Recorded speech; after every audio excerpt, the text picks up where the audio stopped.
Hello, and welcome to the Growing Our Family podcast, Pregnancy Edition, where we'll discuss topics ranging from your very first positive test all the way through delivery. I'm your host, Brittany, and I'm a new mom to a beautiful baby boy. Throughout my pregnancy, I did hours of research on everything that came my way. Join me on a weekly chat where I'll share my knowledge and personal experiences with all of you. You are listening to episode 6, Buying Used.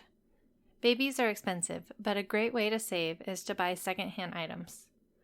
Babies grow out of clothes, toys, and other necessities so quickly, and you can typically find these items gently used for a fraction of the price you would pay new. Here's my list of items that we bought used, as well as a list of items that are best if purchased new. So for items we bought used, we got a changing table, but we made sure to buy the waterproof pad and the covers for it new. And we also got a changing table cover to go on top of the pad, just because all of those things touch dirty diapers and have blowouts. And that just kind of grossed me out a little bit, even though I know you can wash it. But I just made sure that the actual frame was used and we got a great deal on it. But the mattress pad for the changing table was brand new. Next on the list is baby clothes. We purchased 5 huge garbage bags full of baby clothes for $50 total. And these range from newborn to 12 months. So we did not have to buy any clothes whatsoever for our son. You want to make sure to keep an eye out for big bundles like that because they're typically cheaper than buying just smaller lots of clothes, from different people. So when baby moves up a size, I do go to Carter's and buy him a few different cute outfits so I can still enjoy shopping for my little guy. But the fact that I don't have to buy a full wardrobe every time he moves up a clothes size, which is every 2 to 3 months for him, we end up saving so much money. So even shopping the clearance rack or discount stores adds up super quickly. I'm not sure if you have a Once Upon a Child near you, but they only sell used baby items and clothes, and they have sales all the time. And so you can go in there and just shop their clearance racks and get used clothes that way if you're not super comfortable buying clothes from somebody else, like off of Craigslist or Facebook Marketplace. But that is one thing that we saved so much money on. Next was our dresser. So we bought a used dresser and it wasn't in the greatest shape when we got it, but it has the changing table top to it. And so we thought that was really cool and it fit perfectly inside of our closet. So what we did was we just sanded it down and painted the dresser so that way it matched the rest of his furniture in the room. And it literally cost us $10 for the dresser plus the paint. And we just brought a bookshelf from his book set into Lowe's and we just did a paint match and it worked perfectly. It's so close. It's not right next to any of the furniture. It's inside the closet, but the paint is totally... You can't even tell that we bought it separately or even used. And the dresser looks really nice. A crib mobile. So I found one for $5 and it is the exact one that I wanted from the normal retailer and it retails for $45. So I saved $40 on it. It was barely ever used. It works perfectly and it matches his crib sheets perfectly. So I didn't think that I'd be able to find that specific item in my town, but you'll be so surprised with what you can actually find used online that it's totally worth a look. And if you can't find it or it's just not the quality that you wanted, then you can always go and buy new afterwards. But I always start with checking Facebook Marketplace or Craigslist because sometimes you can still find items that are even still in the box. And they just can't return them because they've passed the 90-day return policy or something like that. Maternity clothes. That was another one that I saved so much money on. Women only wear maternity clothes for 4 to 5 months at the end of their pregnancy when they start to get a bigger belly. And I got so many maternity outfits and I probably spent a total of $50. And all of the clothes were in great condition. Some things are necessary to buy new, So I definitely bought my Bella Band maternity underwear and my nursing / maternity bras brand new, because those are just things that are up against your skin and intimates that I definitely would never buy any of those things used. But for the pants and the shirts that I got, all of those things were in great condition. I probably had close to like 10 pairs of maternity pants with the full belly band on it. And then I had like probably 20 different shirts, and I had multiple different pairs of shorts and pajamas and things like that. So I really scored with my maternity clothes. I barely spent any money. And then I went out and bought a brand new maternity dress for my baby shower and things like that. And I felt a little bit more comfortable spending a little bit more money on something that I knew I was only going to wear once, just because I saved so much money on the rest of my maternity closet. The next thing on the list is books. So we ended up asking for books instead of a card at our baby shower, and we made sure to say, new or used. We're totally open to used books, and we got so many at our baby shower. But our local used bookstore also has huge sales, and one of the main ones they have is a $5 bag sale. So you can fill up a brown paper bag with any children's books or, books for you, and it only costs you $5. So definitely look into your local bookstores, and these are great options for kids' books because most of the time they get drooled on and slobbered on anyway. So it's definitely worth a look just to see what they have and if anything interests you there before you start buying brand new books, because that can definitely add up very quickly. A swing. So we got a swing when Babies R Us was going out of business for brand new, but it was heavily discounted, and we had that downstairs.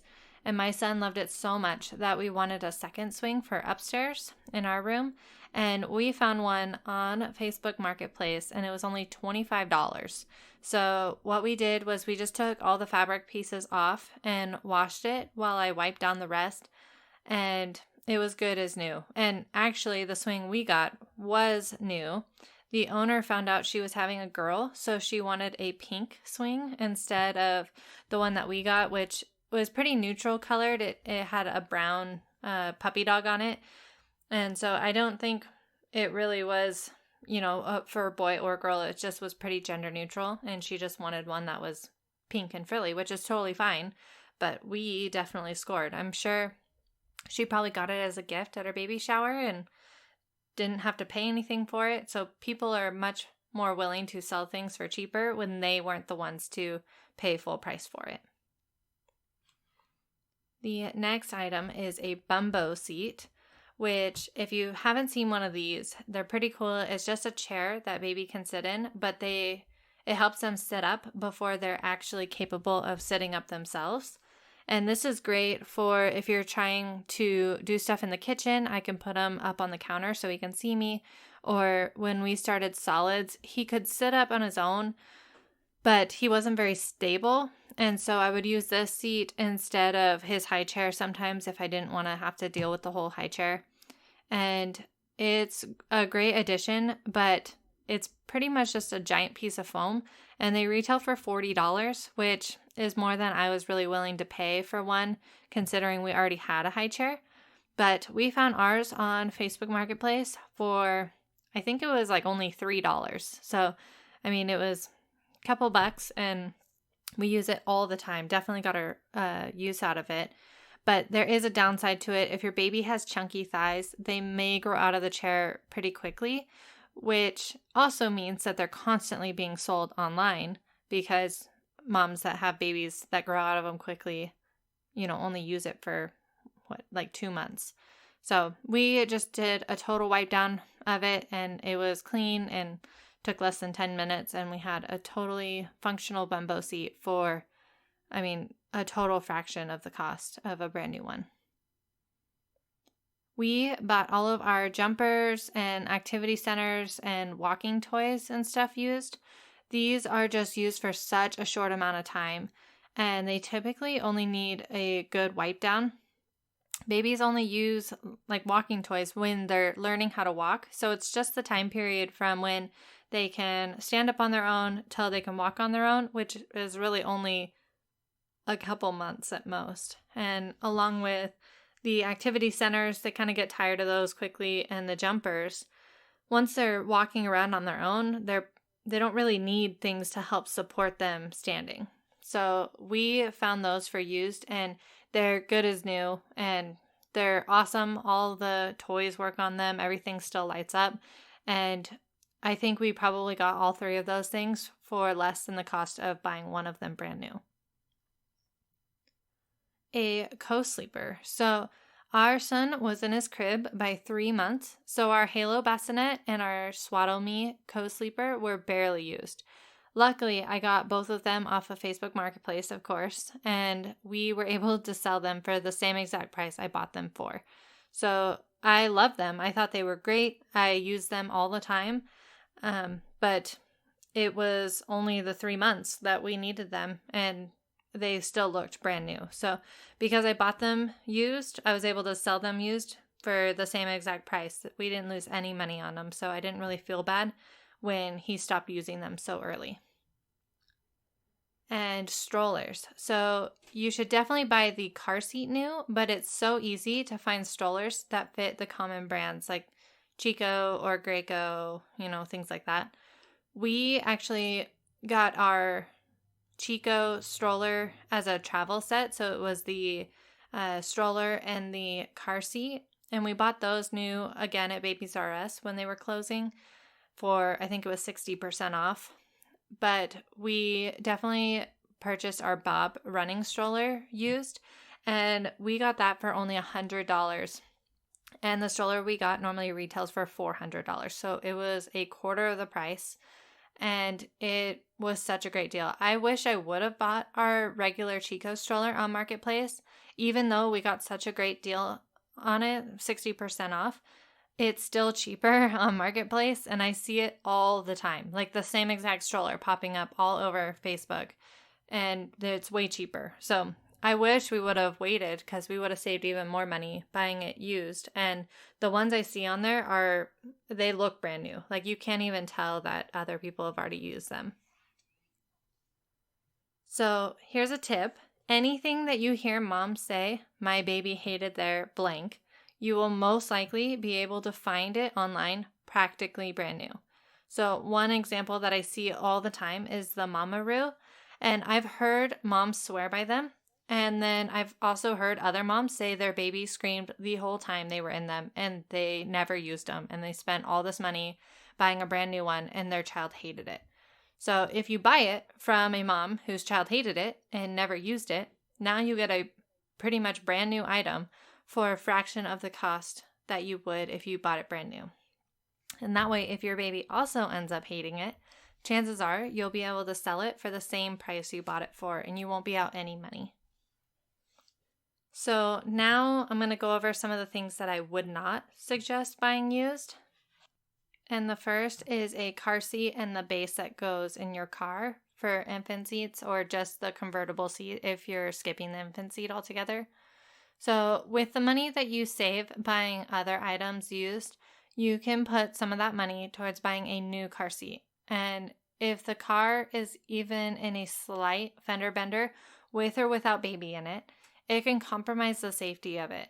Also, a lot of people don't know that you can't wash the straps because it ruins them, and then they end up being able to snap in an accident, and your child could be greatly injured. So I just wouldn't risk it unless you get one from, a really good friend or family member that you know you can 100% trust. But, even then, it's not worth the risk for putting my baby in harm to try to buy one used. And you see them all the time on Facebook Marketplace and Craigslist, people selling them. And it's not that I don't trust people. It's just you get one person that can ruin it all. And they sell a car seat that they washed the straps, or it was in an accident and they're trying to get some of their money back for it. And I wouldn't put my baby's safety ahead of trying to save a little bit of money. And I would just rather save the money elsewhere and put that towards a car seat. So here's a tip though. If you do get in an accident with the base or the car seat in the car, even without baby in it, most insurances are required to replace them for you. So if that happens, definitely get in contact with your insurance provider and let them know and see what you have to do to get your car seat replaced. Next on the list is a mattress for your cribs or your bassinet or really anything else you need a baby mattress for. And they can have a lot of bacteria buildup between spit ups and blowouts and drool and really any other germs inside your home. And after a couple of years of it just sitting in there, the bacteria can really grow. And that's just not something I was willing to have my baby sleep on every single night for the first few years of his life. So they're not very expensive. You can get them on Amazon for fairly cheap. You don't have to buy the all organic ones or anything. Those are, I'm sure, great, but if you're on a tight budget, just get the basic one. I'm sure when you type in baby mattress, it'll pop up with Amazon's recommendation, and that's the one I got. And I also have cribs on the list, and cribs are on there because they can have recalls for things like drop-down sides or bars that are too spaced out, and that can be super dangerous to your baby. So if your crib is not stored properly, it can be compromised. So for an example, a lot of people will store boxes of baby items or clothes inside the crib. And if the weight limit is exceeded inside the crib, then it's no longer safe to use in the future. So a lot of people might compromise the safety of the crib without even realizing they're doing it. So it's not that they're going to lie to you when you go to buy them used. It's just they may not know how it was stored or what they did. So that's just one that I would also buy used or again from a really trusted family member or friend. And then the final item on the list that I have is a breast pump. The pump and parts can start to actually grow mold and bacteria after a while. And I've also heard that the motors can start to go out on them after you use them for, a year or two or however long you breastfeed. And so it's just not worth it to me. If you're in the US, your insurance actually has to cover a pump for free. It doesn't have to be a double electric, but most of them will cover a double electric. So if you check out my show notes, I'll link to another blog I did on insurance covered breast pumps, and that'll tell you all about it. And you can figure out how to get your breast pump covered for free. So that way you don't have to buy used or new.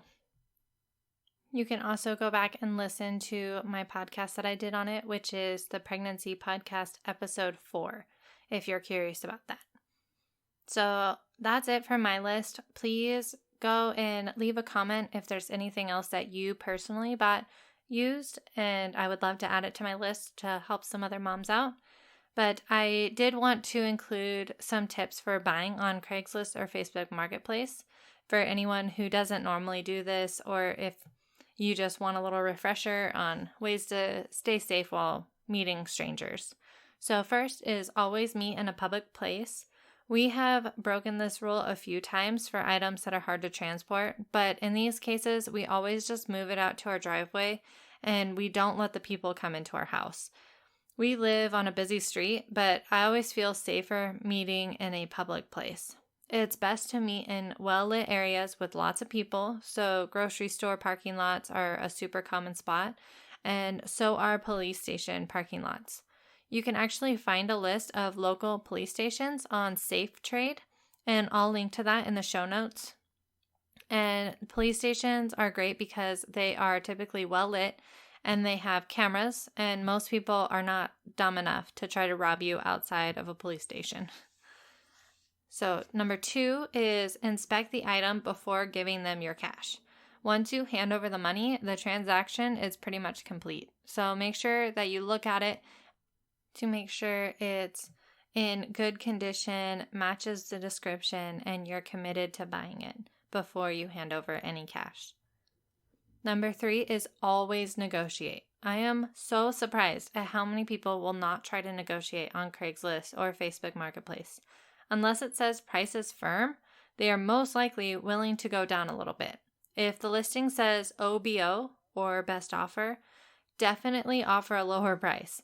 If they have multiple offers, they may not be willing to accept a lower price, but it really never hurts to ask. The worst they can say is, no, I'm sorry, I'm asking full price.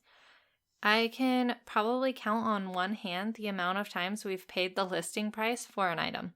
Every other time we're able to get it for cheaper, but you want to make sure not to offer too low of a price because sometimes that'll make the buyer not take you seriously and they'll just flat out say no and not try to counteroffer. Number 4 is go with a friend. So you want to make sure to bring someone because it decreases the chance of you getting robbed, and it's just a good idea to work in pairs. If you don't have anyone to go with you, at the very least, let someone know when and where you're going, just in case. Number 5 is paying cash. If someone wants you to do some weird money transfer, or they want to do payment but can't get the product to you until later, or some other sob story, it is 99.9% chance it's a scam. Bring cash and only do the exchange after you've inspected the item and have decided on a price. You have the item, they have the money, the transaction is finalized, and there's no second guessing it later. If it's an expensive item and you don't feel comfortable meeting with that much cash, you can always meet at a bank. Once you've decided to purchase the item, then you can go pull the money out. Facebook Marketplace now offers a pay function, which is super easy to set up. I actually use this on the Cribmobile, the $5 one I talked about earlier, just to make sure that I didn't want to use it on an expensive item the very first time while I tested it out, but I was able to set it up and use it in less than 10 minutes.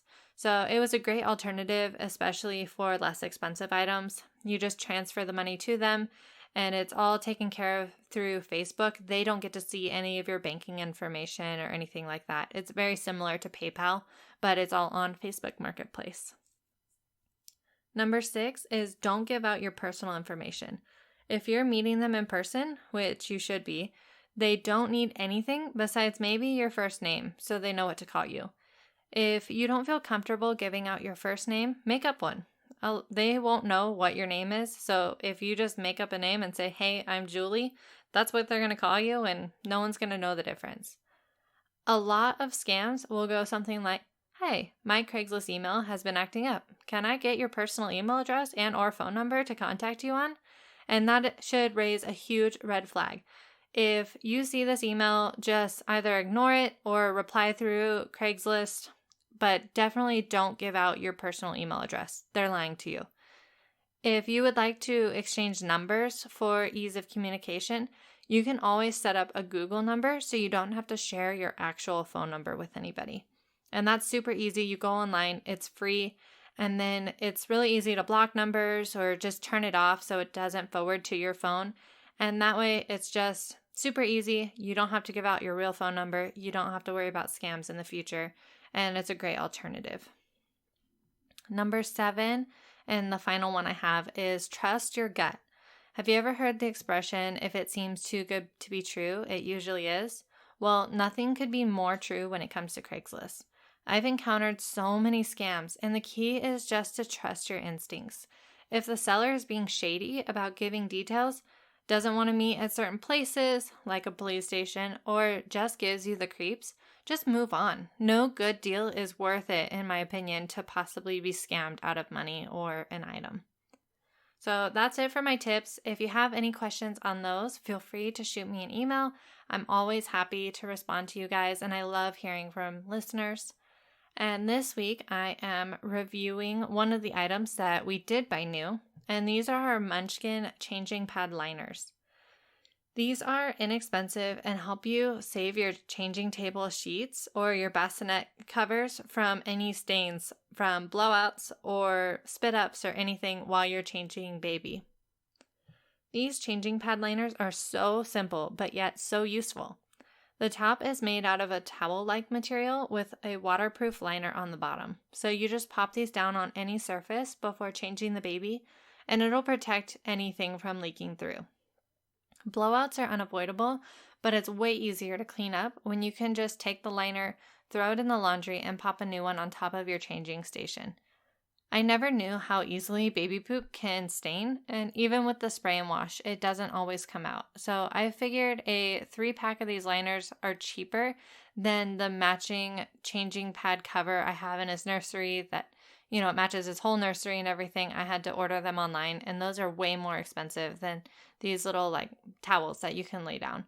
So to clean them, I just run them through the washer and dryer weekly, and that's about it. 4 months later, and they're still intact. The only downside I've noticed is that after drying a few times, the edges start to curl up a little bit. So I'm not sure if you're supposed to dry them, but I figured with how inexpensive they are, if they end up like folding over too much or I'm just unhappy with how they're acting, I can just buy a new set if they become too much of a hassle. So far though, the curling is barely noticeable. These are definitely a great investment and will save you so much time in the long run. If you check out my show notes, I have the link to them there, and I would highly suggest getting them. They're also great to throw in your diaper bag and bring with you to go on top of your changing table, like the pads that you can lay out while you're out and about. It's great for like in the winter because instead of you're putting your baby down on like that plasticky material that can be pretty cold, these are more of like a towel, so they're definitely warmer and more comfortable for your skin to touch. So that's it for this week. I want to thank all of you for joining us on Growing Our Family Pregnancy Podcast. Make sure to visit our website, growingourfamily.com. That's growingourfamily.com to see today's show notes and product links. Also, don't forget to rate and subscribe on iTunes, Stitcher, or wherever you download your podcasts so you always get the latest episodes. If you love the show, the easiest way to support us is to actually go to the website, and if you click on any of the links here to Amazon, I am an affiliate and I do earn a very small percentage of anything you purchase through Amazon with no additional cost to you guys. So if you click on the link, even if you don't end up buying that item, I still get a small percentage of anything you add to your cart within 24 hours of clicking it. So you definitely don't have to, but if you do like the show, it's a great way to help support us. If you've had your baby or just want to learn more about life after delivery, check out the Growing Our Family Parenting Edition. Please join me next week for another episode.